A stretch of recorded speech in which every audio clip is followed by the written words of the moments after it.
Hello everyone, আসসালামু আলাইকুম। সবাই কেমন আছেন? আলহামদুলিল্লাহ আমি ভালো আছি।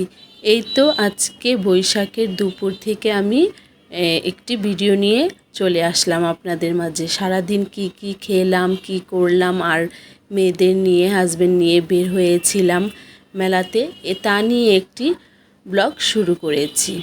তাহলে চলুন প্রথমেই আমি একটু ক্লিপ করে সব দেখালাম, এখন পুরো ডিটেলসটা আপনাদের সাথে শেয়ার করব। এই তো এখানে মোরগ পোলাও রান্না করেছি আজকের নববর্ষের উপলক্ষে দুপুরবেলা। এখানে পেঁয়াজ লাল করে এখন সব ময় মশলা দিয়ে এখন মুরগির মাংসটা রান্না করে নিচ্ছি। ওই যে বলেছি আজকে রান্না করব মোরগ পোলাও, আর সাথে হবে টিকা, আর হাজবেন্ডের আবদার ভর্তা তো থাকতেই হবে তার। এই তো বলতে বলতে এখন মুরগির মাংসটা কষানো অলমোস্ট হয়ে গেছে। এখন এর মধ্যে আমি কিন্তু এই মুরগির মাংসটা কোনো প্রকারের পানি দিয়ে আজকে রান্না করব না। এর মধ্যে এখন দিয়ে দিলাম 1 কাপ পরিমাণের দুধ দিয়েই এখন এই মুরগির মাংসটা আমার অলরেডি হয়ে যাবে। আর মোরগ পোলাও একটু আমি স্পেশাল করে রান্না করছি, এজন্য কোনো পানি দেইনি। এই তো এখানে মুরগির মাংসটা বসিয়ে হতে থাক, আর এখানে চালটা ধুয়ে নিই, পোলাওর চালটা। আর এখানে আমি এই যে প্যাকেট চাল ইউজ করি, বেশিরভাগই আমার খোলা চাল কেন যেন ভালো লাগে না। প্যাকেট চালগুলো 1 কেজি পরিমাণের মোরগ চাল দিয়ে আজকে মোরগ পোলাওটা রান্না করব। এই তো এখানে আমার মুরগিটা অলমোস্ট পুরোপুরি রেডি হয়ে গেছে। এখন বসিয়ে দিলাম পোলাওটার মধ্যে এখানে সব মশলা দিয়ে দিয়েছি, তেজপাতা আর দারচিনি, এলাচি, পেঁয়াজ দিয়ে এখন পরিমাণ মতো দিয়ে দিলাম পানি দিয়ে এখন চালগুলো দিয়ে দিয়েছিলাম। আর চালের সাথে আমি ওই মুরগির মশলাগুলো দিয়ে দিয়েছি, এজন্য কিন্তু কালারটা এমন দেখাচ্ছে। কালারটা হয়েছে বিরিয়ানির মতো, তাই না? আর ওপর দিয়ে এখন দিয়ে দেব এই মুরগির পিসগুলো আমি আগে থেকে উঠিয়ে নিয়েছিলাম। এখন এর মধ্যে সুন্দর করে বিছিয়ে দিয়েছি।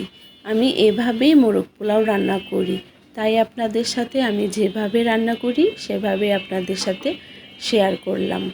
আর অনেকে তো অনেক রকমই রান্না করে থাকে। আর এখন এর মধ্যে দিয়ে দিলাম কিছুটা পেঁয়াজ বেরেস্তা। এই তো হয়ে গেল আমার মোরগ পোলাও।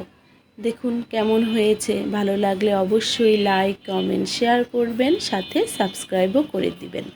এখন দিয়ে দিলাম দমে, একটু দমে থাকতে থাক। আর এর মধ্যে আমি ফ্রোজেন করা ছিল আমার টিকাগুলো। আমার বরাবর সব সময় ফ্রিজে টিকা থাকে, ঝটপট কেউ আসলেও বের করে ভেজে নিতে পারি। আর প্রতি শুক্রবার তো আমার খাওয়াই হয় বেশিরভাগই পোলাও, তার ওই সময় নিয়ে খেতে পারি।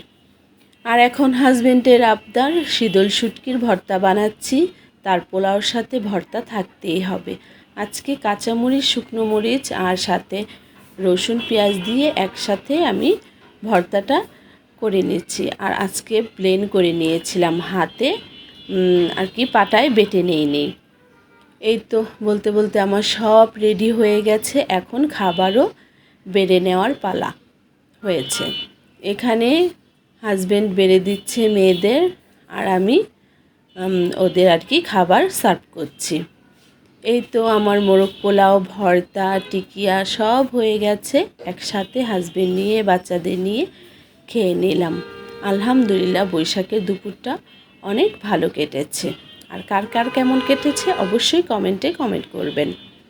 এই তো খাওয়া দাওয়া শেষে এখন রেডি সেডি হয়ে নেব, একটু বের হব।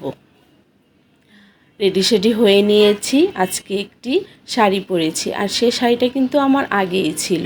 এর জন্যই আমি আরেকটা ভিডিওতে বলেছিলাম ওল্ড ইজ গোল্ড, এই শাড়িটার সম্বন্ধেই আর কি। আমি পুরনো শাড়িটাই পরেছিলাম, আমি কোনো আর কি নতুন শাড়ি পরিনি। এই তো কেমন লেগেছে সেটাও কমেন্ট করে জানাবেন। আর বের হয়ে গেছি। এখন মেয়েরা আবার স্টিকার পরলো আর কি গালে। এখন ছোটো মেয়ে পড়েছে, ছোটো মেয়ে তো পুরোই খুশি।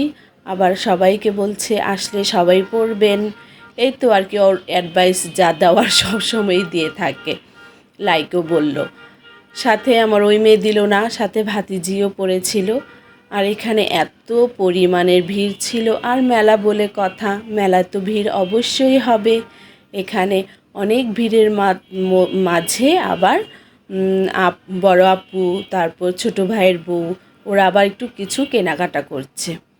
আর মেয়ে বায়না ধরছে কুলফি খাবে। কুলফির দোকানে এসেছি, এখন কুলফিটা পাইনি, তার জন্য দেখুন মেয়েটা মনটা খারাপ করে ফেললো। কি করার, বললাম বাহিরে আর কি মেলা থেকে বের হলে তোমাকে আইসক্রিম কিনে দেবো। একটু খুশি হলো, আর মেলাতে অনেক কিছু খেয়েছে। এই তো দেখাচ্ছি আমাদের ধূপকলা মাঠের মেলা, আর কি আমার বাড়ির পাশেই।